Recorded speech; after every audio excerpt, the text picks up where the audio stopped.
Caso Alcácer. Crimen, temor y silencio. ¿Usted reconoce haber cometido estos delitos que le imputan las diferentes acusaciones? No.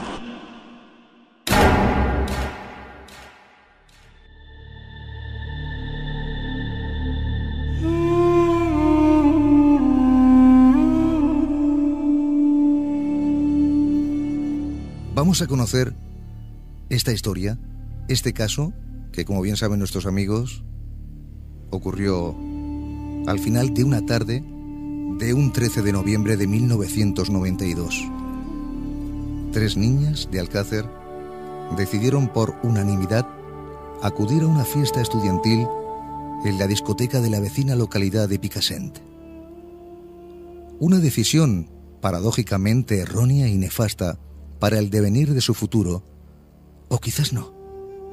Quizás ya estaban señaladas por alguien.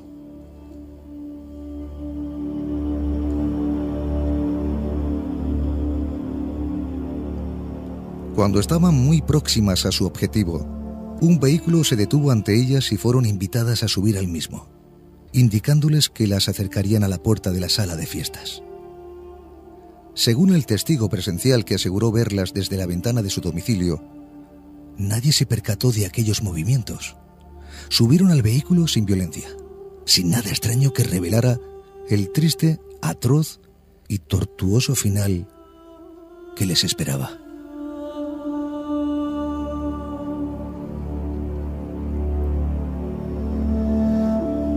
Un misterioso vehículo les robó los últimos segundos de libertad, de felicidad, de ilusión adolescente.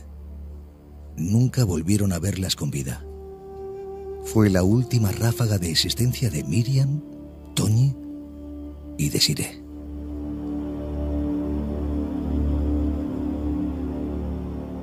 Desde ese momento, tras cumplir el impaciente lapso de tiempo de espera en los hogares de las niñas, comienza una fulgurante carrera en la desesperada búsqueda y localización de las jóvenes. Fueron muchas jornadas de agobio, noches sin dormir, largos viajes en busca de una esperanza, de un atisbo de luz.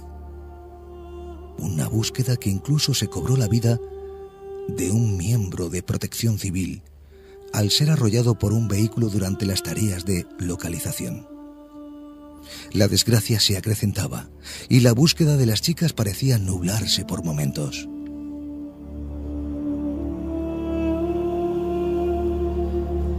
Pero no se bajaba los brazos, y la indagación por saber dónde, sí, sobre el paradero de las 3 chicas era el único motivo que les empujaba. Aquella era una campaña jamás vista en la historia de la España moderna. Un apoyo constante de las autoridades centrales. Cientos de camioneros internacionales con la imagen de las niñas en sus ventanillas. Una lucha feroz entre canales televisivos por conseguir la mejor y mayor información, no exenta de novedades.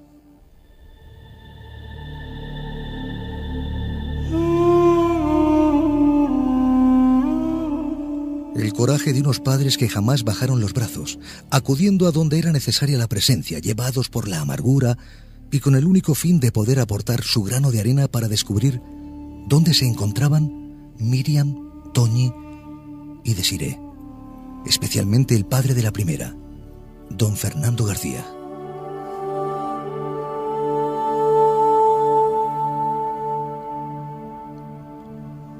Todo un esfuerzo que se desplomó como un castillo de naipes justamente a los 66 días. En una fría mañana del miércoles 27 de enero de 1993, cuando unos apicultores observaron algo anormal muy cerca de unas colmenas de su propiedad. Aquellos hombres pudieron ver con estupor que una mano humana, casi oculta entre los matorrales, sobresalía del suelo.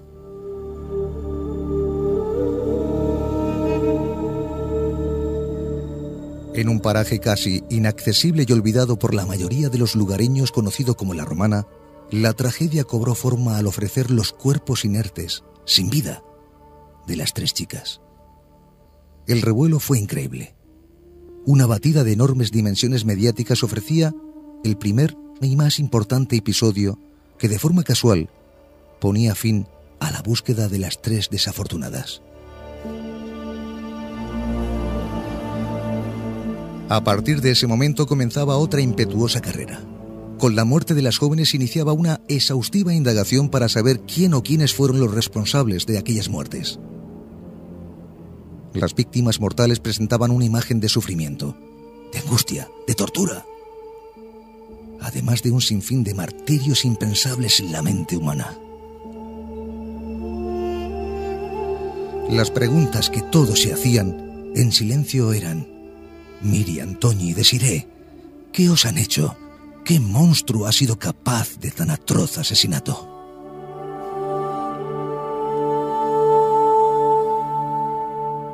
Pero ocurrió algo increíble. Una pista realmente extraña, curiosa de por sí, insólita, además de sorprendente, aparecía ante ellos. Era una simple nota posada en el suelo en el que aparecía un nombre y 2 apellidos. Se trataba de un justificante de la seguridad social, además de otros indicios, como si el destino quisiera entregar en bandeja este intrigante asunto a las autoridades competentes. Es en ese momento cuando se inicia la orden de caza y captura de aquella persona que aparecía en dicho volante sanitario.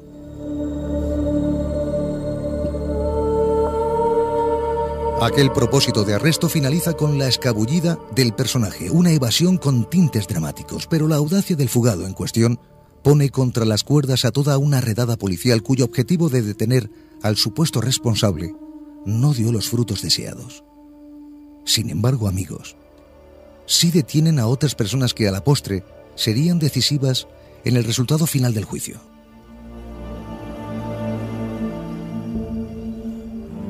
El desarrollo del litigio dejó un reguero de opiniones en todos los sentidos.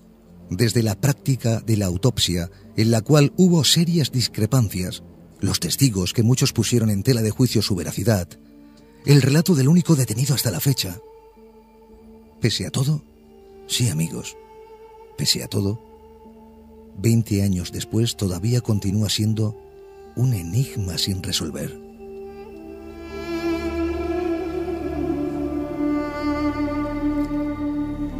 Quedaron muchas lagunas, muchas preguntas por hacer, al margen de las que se formularon, pero las mismas solo tuvieron una respuesta.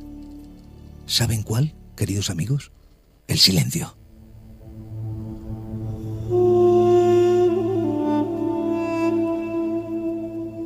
La sociedad vivió el final del proceso con cierta indiferencia, convencida de que al máximo culpable, o el máximo culpable, pereció ahogado en su fuga en las frías aguas de la costa de Irlanda, mientras su cómplice de aquel crimen sin sentido cumple una condena sin precedentes. Sin embargo, otras personas comprobaron con cierta indignación el veredicto, y estas son las que mantienen viva la llama de la esperanza, de conocer la verdad de una vez por todas.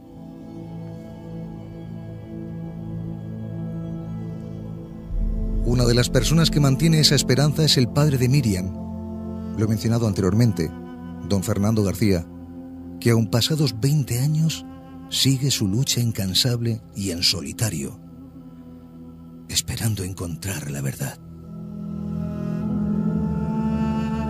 Su rostro, vivo reflejo de la angustia, el dolor y la incertidumbre, vive aún con un continuo pensamiento que perdura durante todos estos años. Y se pregunta: ¿qué pasó, Miriam? ¿Qué pasó? Una pregunta que le martillea día tras día.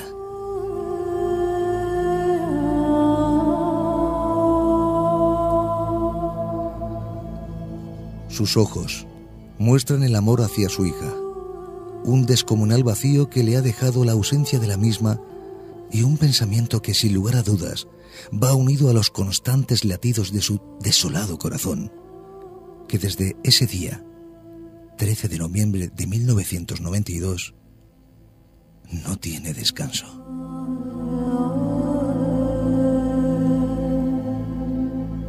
Hay que decir que muchos de los que nos escuchan en este momento eran muy jóvenes o incluso no habían nacido cuando este perverso hecho se produjo. Pero otros seguramente tendrán muy en mente la imagen de Fernando García visitando platós de televisión y emisoras de radio llevado por el dolor y la rabia, por la angustia y la desesperación. Entre aquellas desafortunadas chicas se encontraba su hija Miriam, que le habían cercenado la vida, que la habían arrebatado sin sentido ni razón. Y su vida, la vida de don Fernando, al menos una gran parte de ella, se marchaba o moría junto con su hija. Como decía, han pasado 20 años de este escalofriante suceso, y los componentes de este programa llamado Otros Mundos queremos darle nuestro apoyo y hacerle saber que no camina solo. Nuestro cariño por su gran humanidad y nuestra admiración por la lucha que viene llevando a cabo desde hace 2 décadas. Sabemos que en todos estos años Fernando ha ido remando en una sola dirección, sin una armadura que lo protegiera, luchando incesantemente por poner cara a quienes quitaron la vida de su hija y sus amigas. Podemos intuir que muchas noches, invadido por la triste amargura, ubicado en la soledad de su habitación, se habrá preguntado: ¿cómo puede llegar a ser tan insensible el ser humano? ¿Es que nadie comprende mi dolor?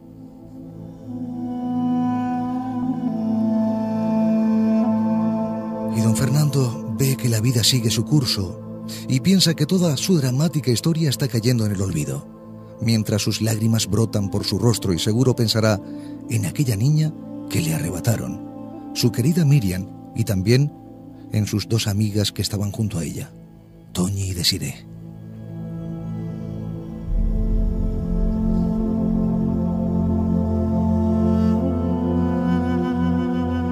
Hoy queremos mostrarle, hacerle un homenaje a Fernando García, porque aquellos niños y no tan niños queremos mostrarle toda nuestra admiración, como antes decía, nuestro cariño y nuestro apoyo, que aquí tiene a personas que sienten y se emocionan, que sabemos comprenderle, de ahí nuestro ofrecimiento. Que, como dice la letra de una canción de un club inglés de fútbol, que sepa que nunca caminará solo, que jamás, escúcheme bien, don Fernando, nunca caerá en el olvido su historia y su dolor. Quisiera decir que tuve la suerte de conocer en persona a don Fernando García hace ya unos años. Fue aquí, en Murcia, en la puerta de uno de los grandes almacenes de nuestra ciudad. Su dolor era exportado por cada uno de sus poros, y a pesar de ello, su amabilidad y simpatía eran totalmente arrolladoras.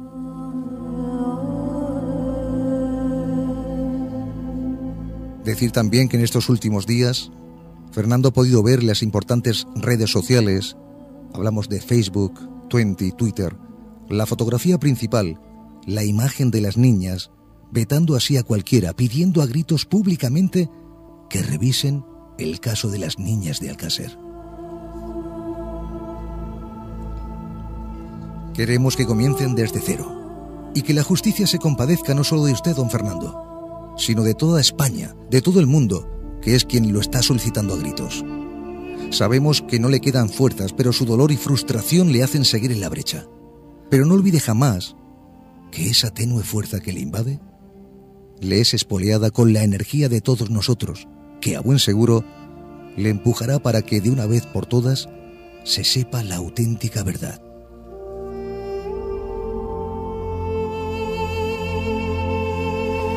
Queremos y deseamos que alguien tenga el valor de dar un paso adelante y a la vez dar un puñetazo en la mesa y diga: la justicia también está con todos vosotros y con ese padre que lo único que ha estado buscando todos estos años es la verdad, la auténtica verdad de la muerte de su hija y de sus amigas.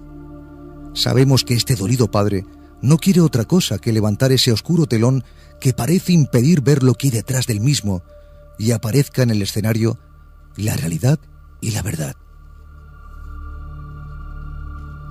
Sería maravilloso, no tener que seguir haciéndose reiteradamente la misma pregunta. ¿Qué pasó realmente?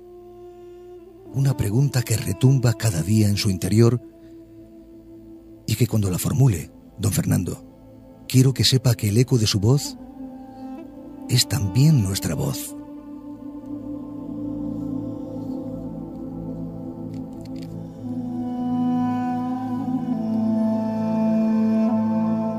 Es la introducción a este asunto. Repito, estamos hablando del caso Alcácer, crimen, temor y silencio. Un caso que vienen investigando y de qué forma nuestros compañeros de ABI-MP, Investigaciones de Valencia, y que hoy estamos exponiendo, o permítame, como antes he dicho, hacer un homenaje a don Fernando García. Yo recuerdo perfectamente la imagen en televisión. Se le notaba en su rostro el cansancio, los kilómetros en busca de la verdad. Puertas que se cierran, datos increíbles que nadie encaja, que nadie entiende. Yo soy padre. También los Harry, Franz Candel, Juan Navarro. Somos los que estamos en este momento aquí, en el estudio de Radio Compañía, y entendemos perfectamente el dolor que un padre puede sentir, sin lugar a dudas.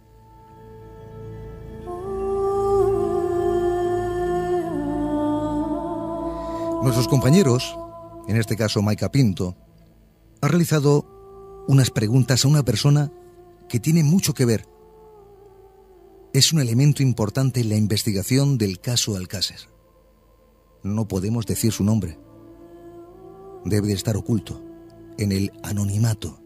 Por tanto, si la tecnología nos permite, vamos a ir escuchando a continuación las preguntas que nuestra compañera le realizaba a esta persona, a este señor, repito que no puedo decir su nombre, y va a ser en este caso un servidor quien le ponga voz o se haga eco de las palabras de esta persona que no podemos revelar su identidad. Por tanto, hay una entrevista que, si nuestro compañero Juan Navarro se está preparado, vamos a ir con ella, van a escuchar datos que nunca han salido a la luz.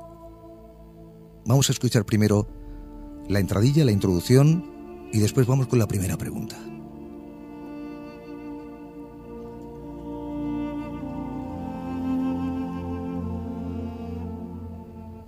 ¿Usted reconoce haber cometido estos delitos que le imputan las diferentes acusaciones? No.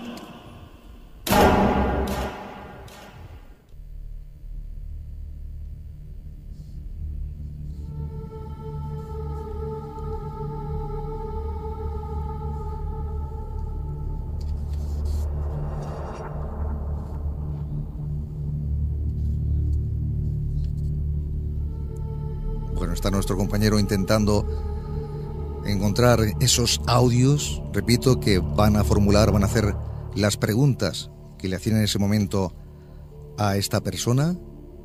Repito que no puedo revelar su identidad. Si nuestro compañero es tan amable, escuchamos las preguntas, en este caso la entradilla a esas preguntas.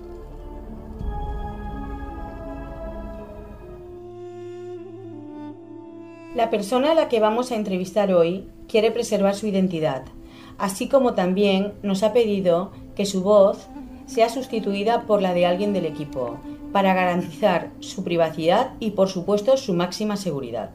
Sí les puedo añadir que vamos a tener el privilegio de poder hablar con una de las personas que, sin lugar a dudas, es una pieza clave en ese intrigante rompecabezas, el caso Alcácer. Esa es la entradilla que hace nuestra compañera, repito, Maika Pinto, principales protagonistas en esta historia, porque son los que están investigando conjuntamente. De ahí el conocer los datos que vamos a aportar esta noche. Y ahora vamos a conocer, si nuestro compañero está preparado, la primera pregunta que nuestra compañera Maika Pinto, repito, le hace al invitado, a esa persona que sigue estando oculta. Procedo a las preguntas. ¿Se conocía que actuaba un forense en excedencia implicado en el famoso caso Almería? Y a partir de este momento, seré yo quien responda o ponga voz, mejor dicho, a la respuesta dada por el invitado, por el investigador. Dice así: sí, se trata del forense José Delfín Villalaín, que actuó como perito en la defensa de los guardias civiles implicados en el triste caso Almería. Que este perito forense actuara dentro del equipo de forenses oficiales puede llamar la atención, pero creo que no tiene más importancia que la que le otorga la proximidad a ciertos círculos. Si estás en ciertos círculos, te llaman para este tipo de encargos. Si no estás, no lo hacen. Al fin y al cabo, si quieres que una autopsia esté bajo control y no tener sorpresas, tienes que encargarla a quienes sabes que puedes confiar. Hay una segunda pregunta, hay 12 concretamente. Vamos con la segunda, Juan, por favor. ¿Qué fue realmente de la alfombra? ¿Qué tipo de alfombra era? ¿Moqueta, tipo felpudo o tenía una gran calidad? Buceando en el sumario y sobre todo en el juicio oral, se encuentra que esa pregunta tiene respuesta en la sensación y percepción subjetiva del funerario de Alberique, don José Carboneres, que participó junto con los dos colmeneros, Sala y Aquino, en el levantamiento de los cuerpos de las niñas en la fosa de la Romana. El señor Carboneres dijo que la alfombra que envolvía los cuerpos de las niñas era, al tacto, de una calidad elevada y de un color azul. Así pues, el origen de esta información está en uno de los ciudadanos, no policías, que participó en la escena del crimen. Esta pieza la estuve analizando en las fotografías del sumario y, en mi opinión, sí se trata de una alfombra y no moqueta. Que sea de gran calidad, eso no se distingue en las fotografías, pero sí podemos confiar en la palabra de este ciudadano. Yo pondría la mano en el fuego por su testimonio. El doctor Frontela detectó tierra fosforita en los zapatos y creo recordar que en la alfombra. ¿Qué cree usted que puede ser esa tierra o sustancia fosforita? En efecto, el profesor Frontela detectó una intensa presencia de tierra fluorescente en los zapatos, algo que contrasta fuertemente con el lugar donde fueron encontradas las niñas. Este dato, junto con la ausencia de livideces cadavéricas, el tamaño de las larvas y añadiendo lo que descubrí en la Romana, donde la tierra de la fosa es caliza, y sin embargo las niñas estaban cubiertas con una tierra embarrada de procedencia arcillosa, ofrece un cóctel que va en la dirección de un doble enterramiento. ¿De dónde procede esa fluorescencia? Aquí es donde interviene la investigación interdisciplinar en criminología. Muy probablemente, y siguiendo la pista ofrecida por otro investigador del caso, Ender, me aventuraría a sugerir que las niñas, después de violarlas, torturarlas y asesinarlas, fueron arrojadas en primera instancia a las inmediaciones de la Albufera de Valencia, un lugar donde se dan justamente estas tres características: agua, tierra arcillosa y fluorescencia. Y en mi opinión, tiempo después fueron trasladadas a la Romana, donde fueron encontradas. Referente a la fuga de Anglés, ¿se estudiaron otras alternativas de fuga? Me refiero a otros caminos diferentes a los que nos cuenta el sumario. Si te refieres a Antonio Anglés, lo que se cuenta en el sumario es bastante nebuloso, como si se tratase de un fantasma. Francamente creo que de Anglés como persona se sabe poco y que todo lo demás que rodea su figura es el personaje, el mito, al que se le atribuyen cosas como escapar de un registro de la Guardia Civil en su domicilio, saltando 2 pisos para luego llamar por teléfono, cruzar España de este a oeste hasta Portugal sin que nadie le descubra, para terminar como polizón y presuntamente ahogado frente a las costas de Irlanda. Francamente encuentro muy peliculera la versión de su fuga, una fuga que nadie se cree. Hay otra versión de su fuga que indica que sí llegó hasta Irlanda y desde allí llegó a América, pero también su rastro fantasmal se pierde. Creo sinceramente que la fuga tal como está narrada nadie se la cree porque se trata del personaje, no de una persona real. Un Antonio al que se le persigue también mediáticamente no por lo que ha hecho, pues no se le ha juzgado ni condenado, sino por lo que la gente cree que ha hecho. En un crimen con la repercusión social como este es más importante la percepción de la opinión pública acerca de los posibles hechos que la verdad de los hechos desnudos de prejuicios. Dicen que en una guerra la primera víctima es la verdad. Yo creo que en el caso Alcácer sucede algo similar. ¿Cuál es su opinión a su respuesta anterior? parece que haya querido dejar una duda en el aire. Y yo me pregunto, ¿quién es ese testigo estrella del que me habla? No sé si en este caso se ha duplicado la pregunta. Vamos a escucharla de nuevo, Juan, para no perder el hilo de lo que estamos contando. Vamos con la pregunta número 5 y, si es posible, la vamos a escuchar porque creo que se han mezclado dos. La escuchamos. ¿Cuál es referente a su respuesta anterior? Parece que haya querido dejar una duda en el aire. Y yo me pregunto, ¿quién es ese testigo estrella del que me habla? Bueno, yo creo que hay una mezcla ahí. Lo vamos a decir la pregunta. La pregunta es, dice nuestra compañera Maika, ¿cuál es tu opinión acerca de los testigos? ¿Todos tienen credibilidad? Y la respuesta es, una pregunta complicada porque hay de todo. Desde los apicultores que descubren los cuerpos en unas circunstancias y casualidades muy sospechosas, cuando el grueso del equipo de la UCO, de la Guardia Civil, que está asignado al caso, viaja a Madrid para ser reemplazado por otro equipo que llega al día siguiente, y cuando el padre de Miriam, don Fernando García, está de viaje en Londres para emitir un aviso por la BBC. Hay otros testigos como el mencionado señor Carboneres, que por su modestia y bonomía son muy fiables. Otros, sin embargo, son claramente poco creíbles, como un testigo que afirmó ver a las niñas en un lugar, cerca de la ermita de Picassent, mientras desde donde se estaba observando, cerca de la gasolinera ubicada a la entrada de Picassent, es imposible ver dicha ermita. Por eso digo que hay de todo, pero tal vez la pregunta fundamental es si el testigo estrella es creíble. Referente a su respuesta anterior, parece que haya querido dejar una duda en el aire. Y yo me pregunto, ¿quién es ese testigo estrella del que me habla? Me estoy refiriendo a Miguel Ricard, único acusado y condenado hasta el momento. Hay que observar que todo el relato de la versión oficial parte de Ricard en su triple papel de testigo, acusado, acusador. Testigo porque cuenta cosas que dice que pasaron, aunque nadie se ha molestado en comprobarlas o reconstruirlas. Acusado porque es el acusado formal para la policía, el fiscal, las acusaciones y los jueces.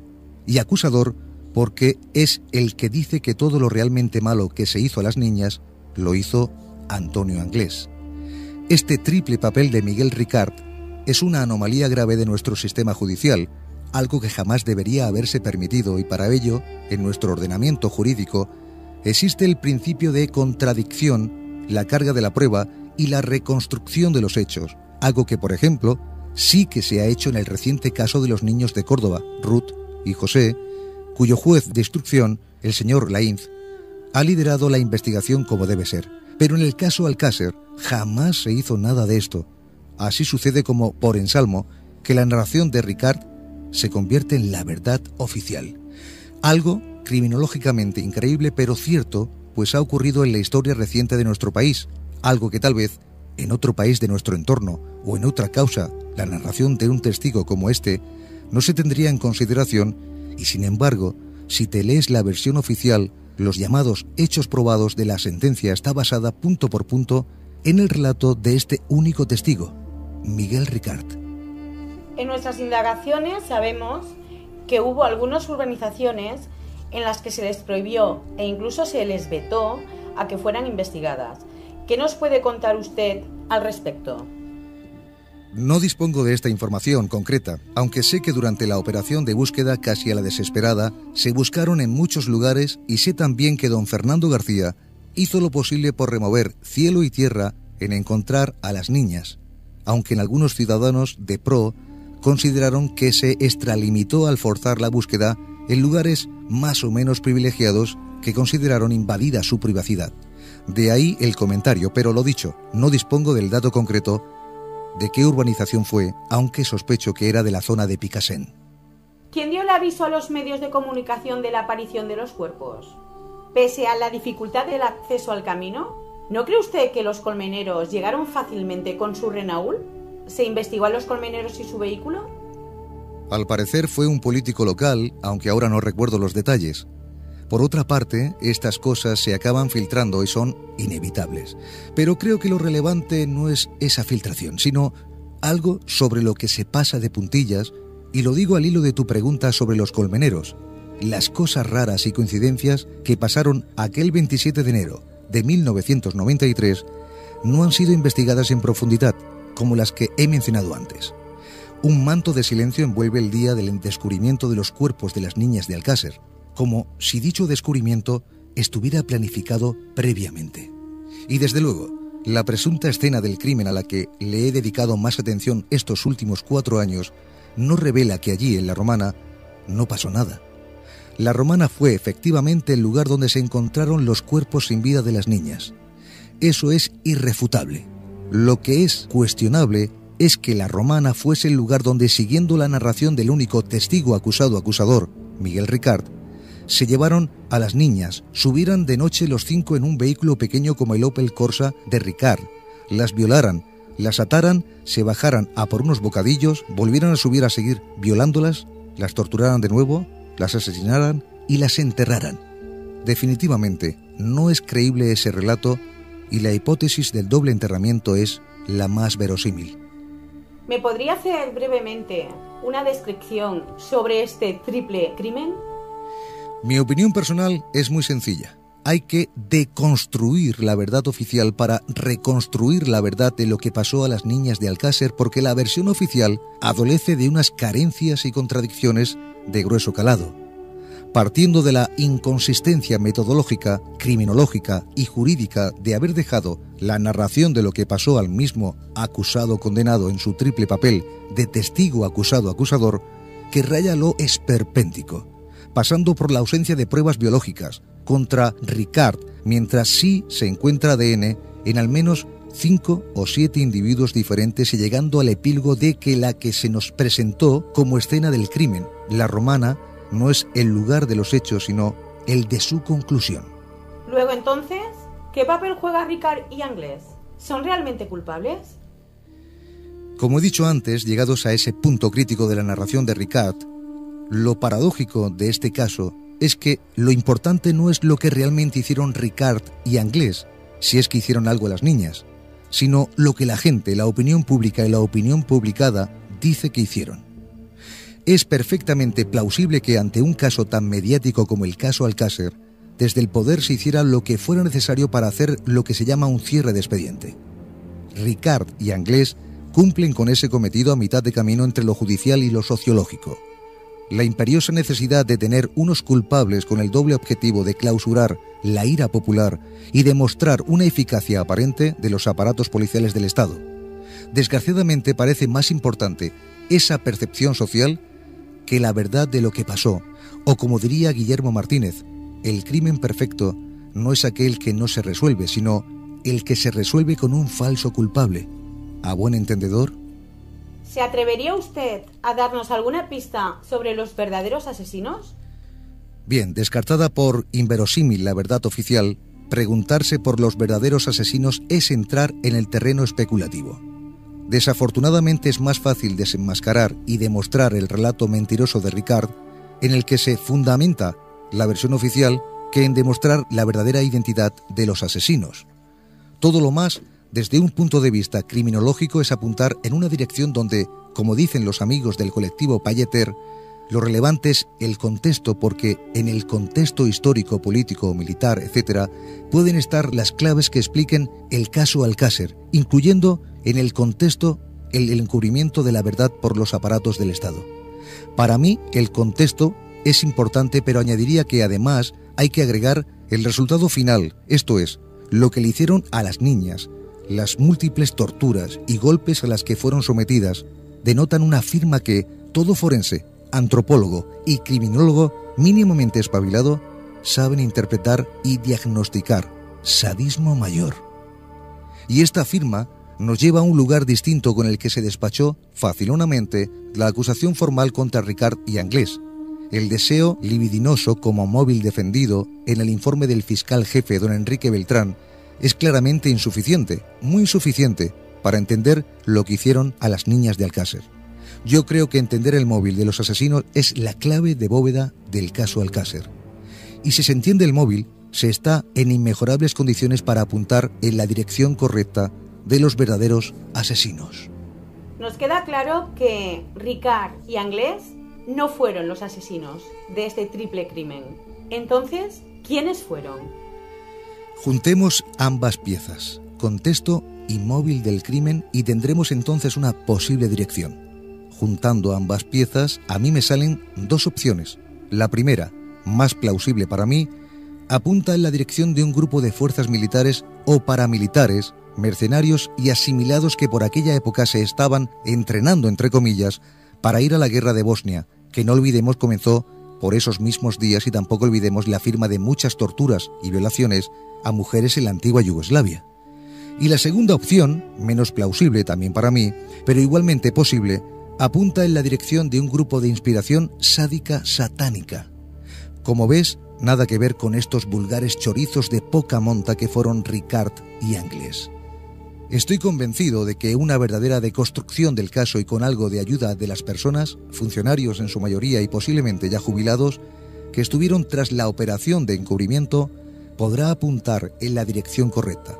Espero que así sea para que se pueda cerrar definitivamente este caso con la verdad por delante y para que las familias, amigos y ciudadanos podamos por fin conocer la verdad. Para finalizar esta breve pero intensa entrevista, quiero agradecerle primeramente la deferencia que ha tenido al contar con nosotros para la realización de la misma. Asimismo, en nombre de nuestro director Javier Belmar, de todo el equipo y el mío propio, muchas gracias y reciba un fortísimo abrazo. Desde Valencia, con el equipo ABMP Investigaciones, para el programa Otros Mundos, la nave del misterio.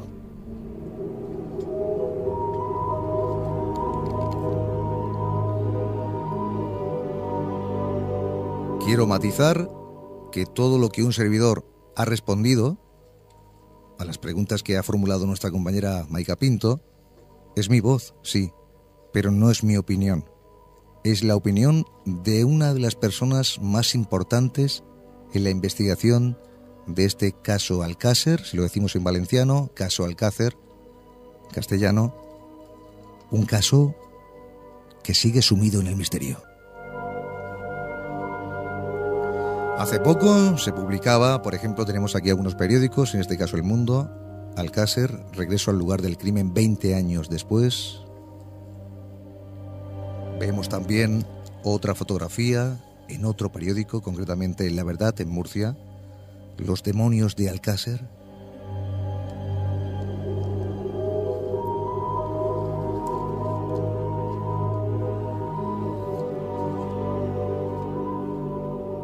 No sé si los compañeros quieren decir algo al respecto. Yo estoy sin palabras de verdad, ¿eh? ¿Cómo puede haber tanta maldad? Vamos a ir aportando unos datos más. Estamos ya en la última fase de esta sección. Y hay que decir, pues, datos, como decía, datos o preguntas que nos hacemos. Hay que decir que a Miguel Ricard se le aplicó recientemente, al finalizar el periodo de condena, la ley Parot, una ley creada casi exclusivamente para los terroristas, especialmente ETA. Es una sorprendente decisión. En eso creo que estaremos casi todos de acuerdo. Caso Macastre, otro triple crimen sin resolver ocurrido el 14 de enero de 1989, 3 años antes del triste caso que nos ocupa esta noche, el caso Alcácer. Un pie de una de las supuestamente víctimas apareció en Valencia capital, para ser más exactos en la calle Alcácer. Es una extraña coincidencia, pero ¿era un mensaje avisando del próximo crimen o quién sabe? Por cierto, no se encontraron algunas partes del cuerpo en otras víctimas como la mano o un pie, faltas corporales idénticas al del caso Alcácer. Estamos haciendo una comparación de algunos casos, otras historias, con este, viendo un paralelismo entre ambos. Curioso paralelismo. Decir también que un poco antes de la tragedia de Alcácer ya ocurrió otros crímenes de chicas jóvenes. No sabemos si tienen relación, pero da que pensar que quizá actuaba alguna organización. Esas víctimas fallecieron en Liria y Benimament. Si trazamos un círculo en un mapa podremos observar, queridos amigos, que las localidades están muy próximas, incluida Macastre, Tous, Alcácer. Antes hemos aportado un dato, no es un dato nuestro, repito, el coche.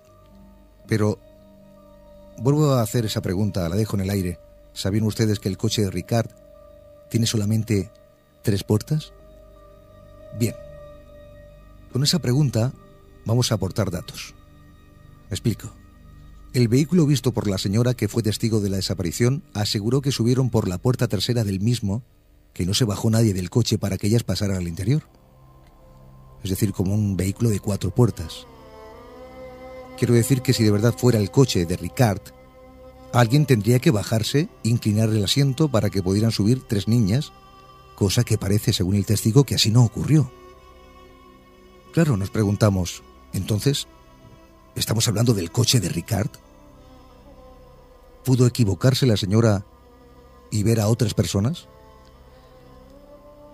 Bien, pues siguiendo con el mismo vehículo, piensen ustedes, de verdad, ¿hay espacio suficiente en ese modelo? Yo creo que no. Incluso cuando se cree que hubo además un doble enterramiento, ¿no dejó una sola mota de barro, sangre, pelo? ¿No quedan ustedes sorprendidos con esto?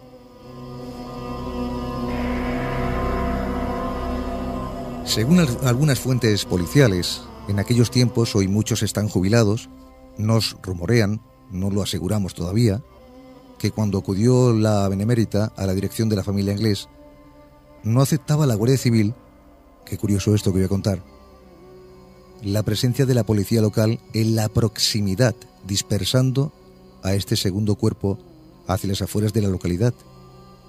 Bueno, pensemos que es supuestamente. ¿No piensan que es un dato extraño? Quizá, supuestamente, quiero remarcar esto, querían ocultar la fuga a la vista de otras autoridades, como algunos piensan.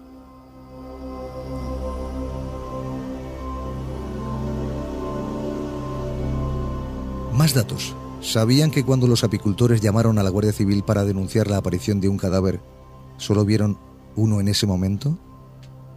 Acudió una brigada de antiatracos. Pero, ¿por qué fue así?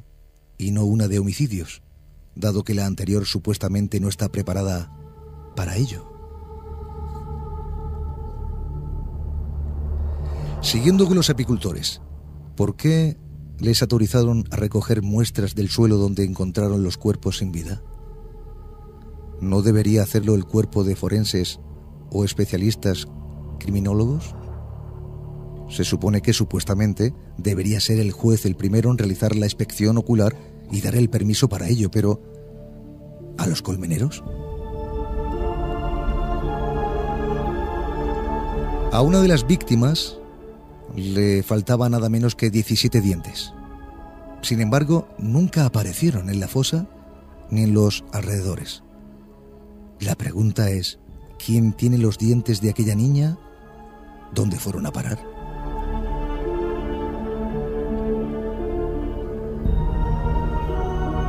¿Sabían ustedes que encontraron una serie de vértebras en la fosa que curiosamente no pertenecían a ninguna de las 3 víctimas?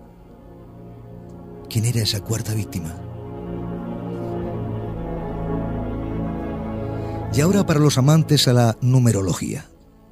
Hay que decir que las chicas desaparecen un viernes con luna llena. Recuerden la fecha, 13 de noviembre de 1992. Aparecen un 27. Si sumamos los 2 dígitos nos da 9. Un número atribuido al satanismo.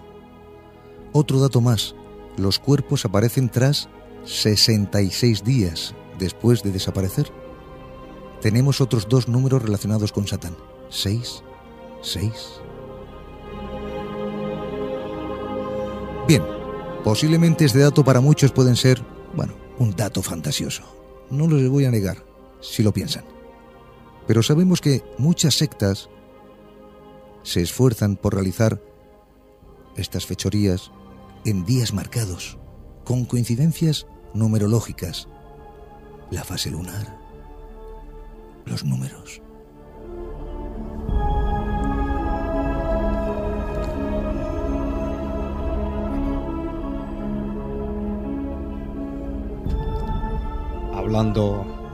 Hablando de numerología, muy interesante eso del 9, que es el triple 3. El 9 es considerado el número del eterno devenir. siempre que haya un múltiplo de, simplemente porque regresa al mismo lugar, siempre que haya una relación con el 9, vuelve al mismo lugar. Esto significa que los supuestos practicantes, que además este tipo de ritos se supone que se lleva entre las 12, entre la medianoche y la 1 de la mañana, a lo mejor eso está en el reporte policial o no está, se supone que lo que están tratando de hacer es, al derramar y al hacer sufrir a otro ser humano y al derramar su sangre, es poder volver no a trascender lo que se conoce como la rueda de samsara. Quieren volver a ser quienes son. Según otras tradiciones, el 9 es el número perfecto, porque es el que completa la serie y es antes de volver al 0, ¿no? Que el 9 sería el número perfecto, de la perfección. Y no está relacionado con el satanismo, ni mucho menos. Eso depende también de la lectura, digamos, la lectura arquetípica que se quiera hacer. Lo que pasa es que podemos decir de un lado y podemos decir del otro, porque de otro lado, además, el 9 significa, es un triple triángulo y es un símbolo relacionado con la muerte violenta, especialmente en una forma degenerada del misticismo germánico y nórdico. Se llama el Falnutok Hamar, el triple triángulo de la muerte. Ya, bueno, es que pueden jugar mucho con eso, ¿no? Pueden algunos decir que el 9 es el 6 invertido, etcétera, visto al revés, tantas cosas, ¿no? Sí. Aportamos un par de cosas más. Vamos ahora con el testimonio de Kano Yacer. Dice que de la gasolinera a donde estaban ellas vi un vehículo que las sobrepasó deteniéndose en la ermita, pero fue mucho más delante de ellas y no sé si tienen referencia con ellas. Debemos decir que supuestamente miente. Es imposible ver la ermita desde ese punto. Y se siguen preguntando algunos investigadores y nuestros compañeros, ¿qué ocultan los testigos? ¿Miedo a la verdad? ¿Hay presiones exteriores?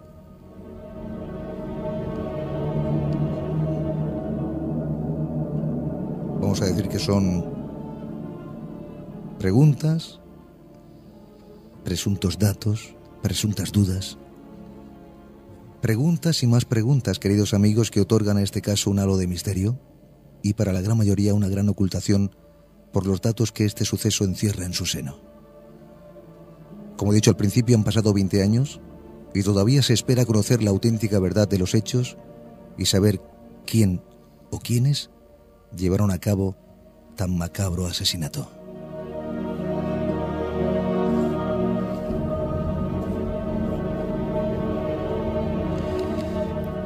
Para terminar con esta sección, con este asunto, espero que haya sido de su agrado. Primeramente, mi mayor admiración a nuestros compañeros por lo que han venido realizando, por lo que vienen investigando y porque habrá más episodios sobre este asunto. Esto es, dijéramos, un preámbulo, un homenaje esta noche. Pero para terminar, como decía, al margen de ese saludo y ese abrazo que le mando a nuestros compañeros, en nombre de todo el equipo de Otros Mundos, de los que estamos aquí a este otro lado de la radio, decir en este caso ya a don Fernando que quiero hacerle llegar en nombre de todo el equipo de este programa el apoyo, el cariño y la admiración por su perseverancia. Espero que todo esto pueda recibirlo y sentirlo con todo nuestro afecto hacia usted, su familia. Y por favor, nunca olvide que usted ni estuvo ni ha estado ni estará jamás solo en este escenario que la vida, por desgracia, le ha invitado a experimentar. Es cierto que nunca vamos a poder suplir la ausencia de su hija Miriam, ni a sus dos amigas, pero vamos a intentar arroparlo y de ese modo usted pueda sentir nuestro calor y solidaridad. Como comandante de esta nave del misterio, como responsable de este programa de radio, como director de Otros Mundos, deseo y pido que de una vez por todas se atienda esta, para muchos, inacabada investigación del célebre caso Alcácer. Con especial cariño, como decía, para don Fernando García, de parte del equipo AB y MP Investigaciones, Maica Pinto y Ángel Beitia, nuestros compañeros del programa, que como decía, son quienes están investigando el caso y del que seguiremos conociendo más datos aquí, en este programa, En Otros Mundos.